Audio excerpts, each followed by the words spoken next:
started off another project, yeah, without taking any video first, and thinking, oh well, this is getting kind of interesting.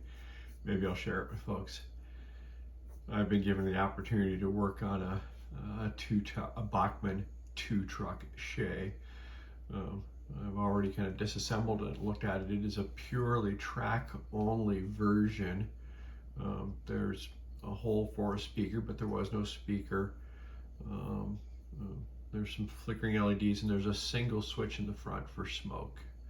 And so we're going to attempt to automate as much as we can out of this. But one of the first steps is, you may have seen one of my other videos, I did a similar 2-truck Shay, I think a 3-truck Shay, where I converted the chuff to reed switches. And it was incredibly tedious and took a really long time.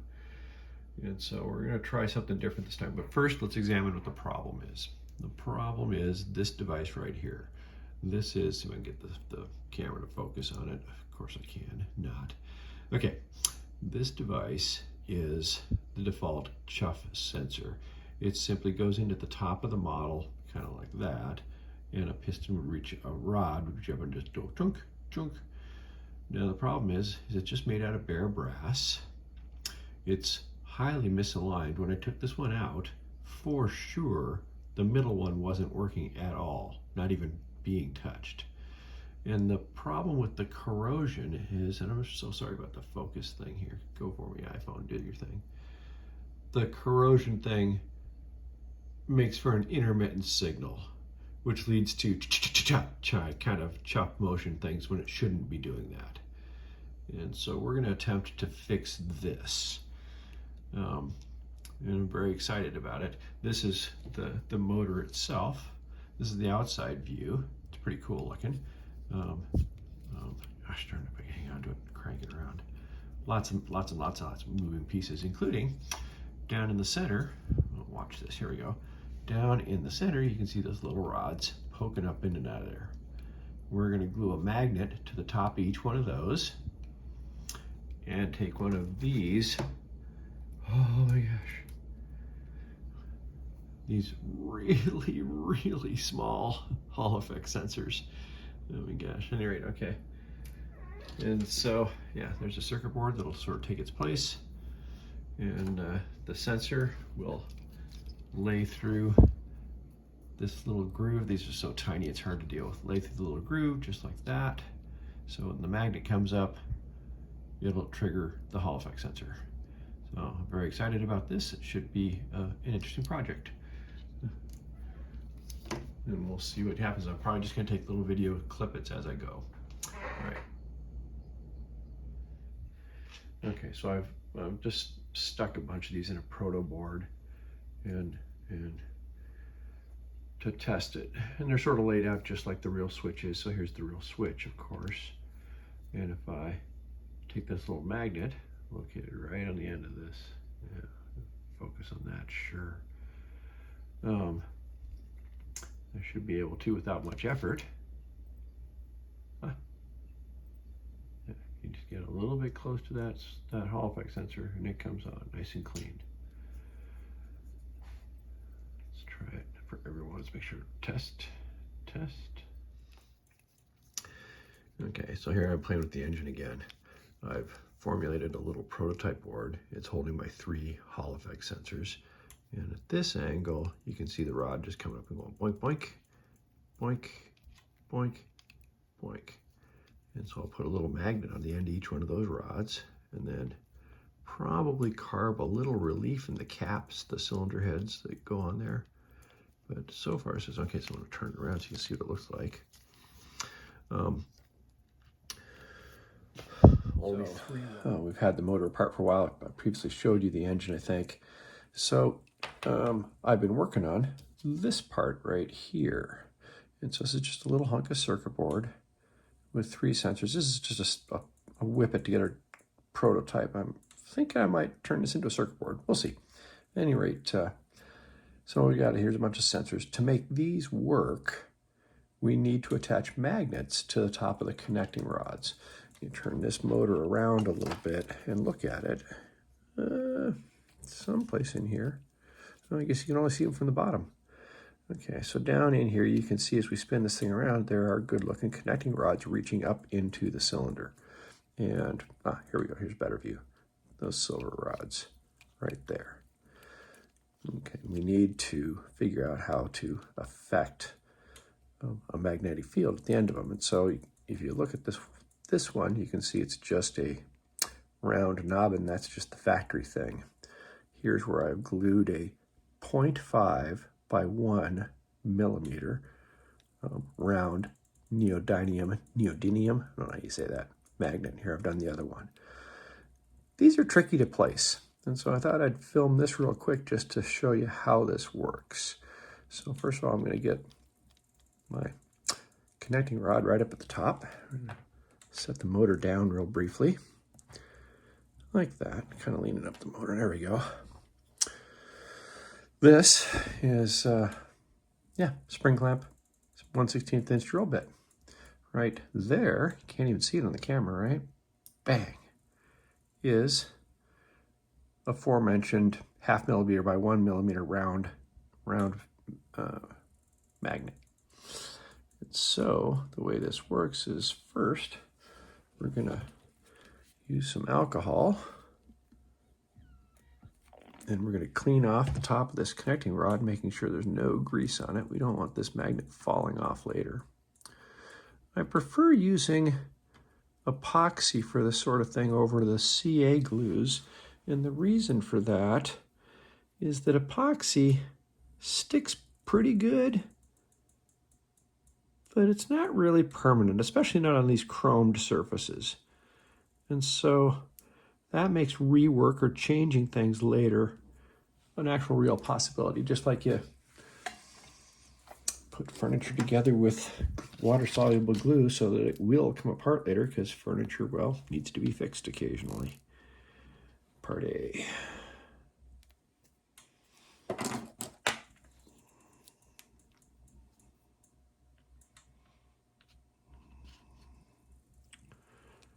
Part B.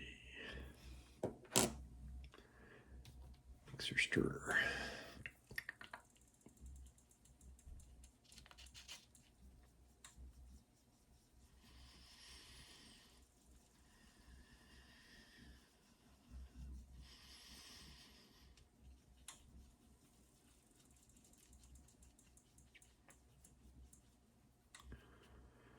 Okay, so alcohol's dried off the part. We have a little bit of epoxy.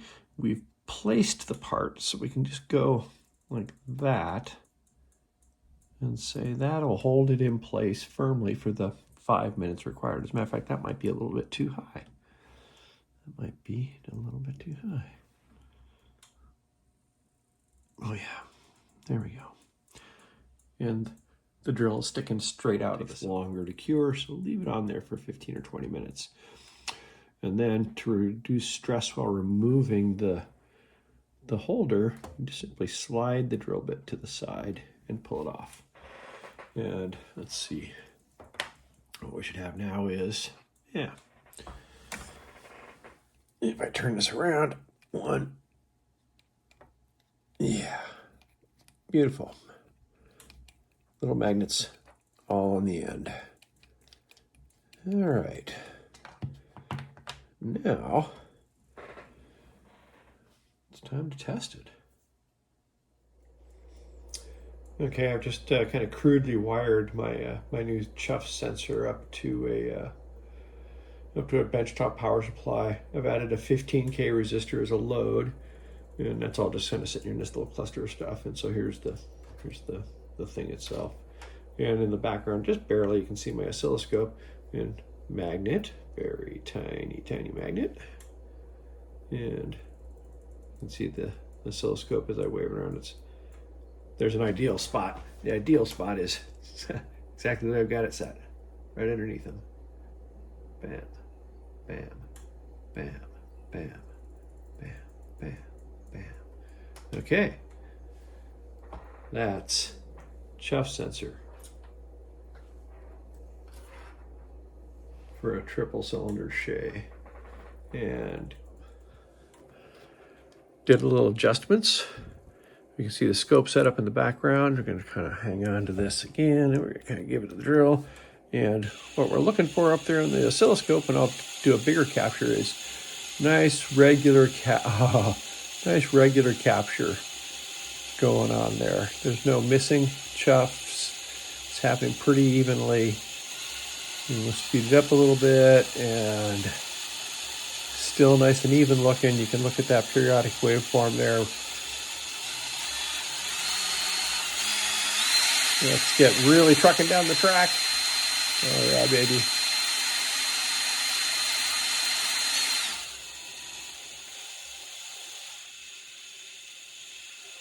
Chuff, chuff, chuff, chuff, chuff, chuff, chuff. Okay. That is working Hall effect chuff sensor. Now we're going to go about putting it all back together again now that I've got it all topsied out here. Okay, enough of that. I've been really busy and I haven't filmed enough. There we go, we're gonna turn it on. Alright, so what we got going on here is I have adjusted the chuff sensor, bolted it to the back of the motor, and put it back on the chassis. Let's there, thank you. Bolted it back to the chassis and run some wiring through the chassis. That's these 3 little wires right here with a little plug, so you can disconnect it here, and you can still service the motor. There's a little plug you can't see because I painted everything black back in the back there. So this was the big experiment. Can I successfully just say, oh yeah, I'll just grab a whole bunch of Hall effect sensors and slap them together and attach them to the thing and it'll work. And we'll talk about the schematic later because it's dead not simple. And this is the first test. I have previously configured the decoder with all the obligatory addressing, linking, and whatnot that goes with any branded decoder. So I know that my remote control will talk to it and such.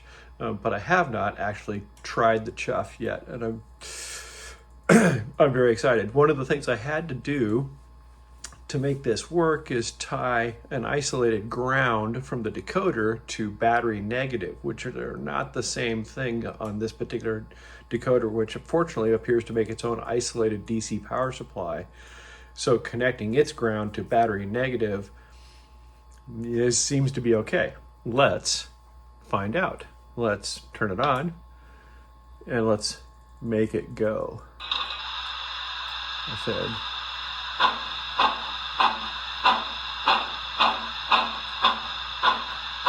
and that appears on the first try. Sorry, pardon my excitement. Let's zoom in and look at this a little bit.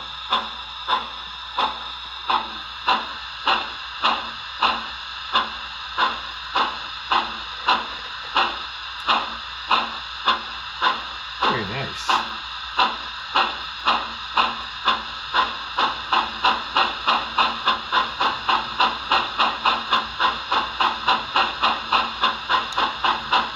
One of the cylinders is at the top every time it chuffs.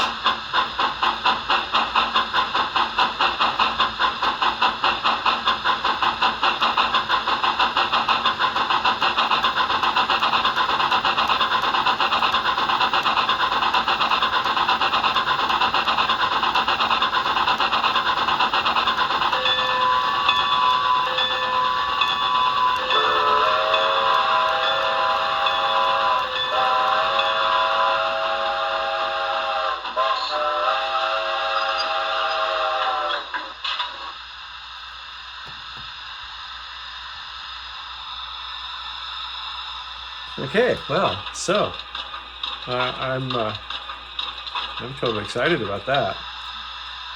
That appears to do exactly. Okay, so how slow can I make it go with this controller? Let's see this.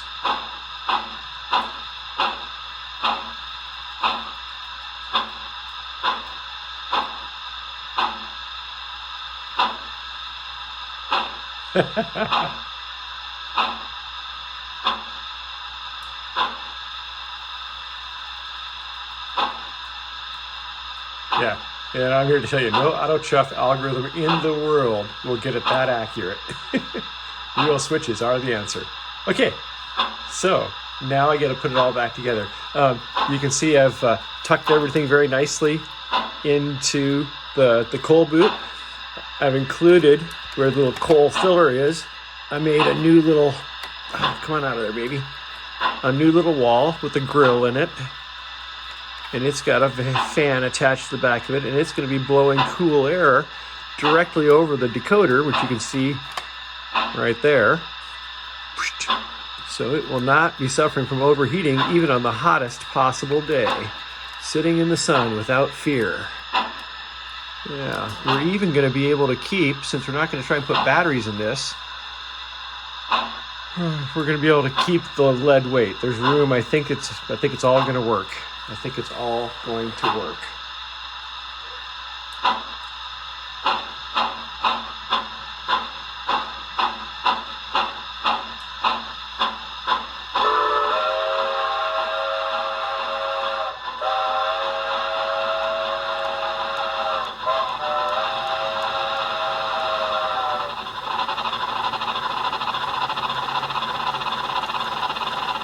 Okay, now we've got it all back together. It was a pretty snug fit.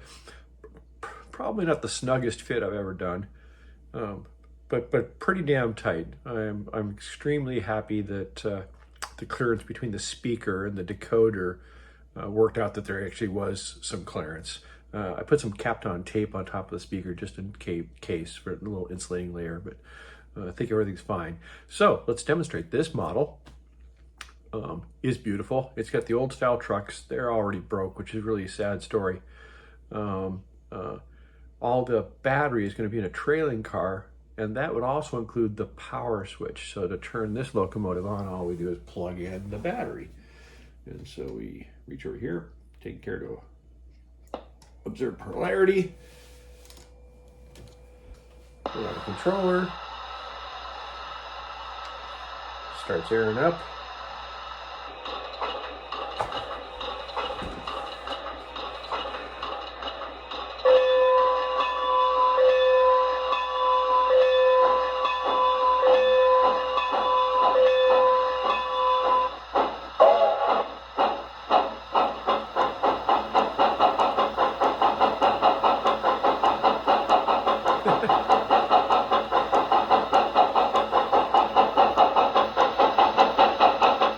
A little fit of insomnia the other day, and so I thought I'd see the logical conclusion of this project. I sat down with a program called KiCad, and let's see, I'm going to empty this sack out full of stuff here. Whoosh. I sat down with a program called KiCad, and I put together a schematic for the chuff sensor, and then designed a circuit board. Designed a circuit board with all the same cutouts as the stock sensor, and little labels for the parts and stuff. Fun little hobby. And let's see, what do we got here? We got a whole bunch of little fun. And so this is an enhanced board. What's difficult, what's right there is a little LED by my thumb. That's a little LED. For diagnostic purposes, it can be knocked right off of there if it bugs you on your model. But it helps you tell right away if it's working or not. And I actually created a little test jig, which is, here's the harness. Here's an actual finished chuff sensor. I only made one because I don't actually have a Shay. I have no use for this. I don't know why I did this. Kind of silly. Except I know that somebody's gonna hand me a Shay again in the future. Here's the stock switch and how they all line up with each other and look in comparison. And so the stock switch would have a couple of black wires soldered to those two tabs right there. And instead I've got 3 wires because we need a power connection. And again, on the back is a small LED. Let's play with this for a second. I made this little harness. And this is what appears at the behind the motor. So you can take the motor out and service it without cutting a wire. We take this and we plug that very tiny connector together. Oh my God, that's tiny. Okay, so now we're hooked up. Standard battery. And we plug it in. All right, nothing very exciting going on here except can't even tell it's powered up. Here's our magnet, and there's the LED, and there is, bink, a light. I just get the sensor close and Sorry, I'm trying to do this through the camera and I'm not doing a very good job of it. I apologize. Yeah. Yeah. So there's a Hall effect sensor for a Bachmann triple inline cylinder motor.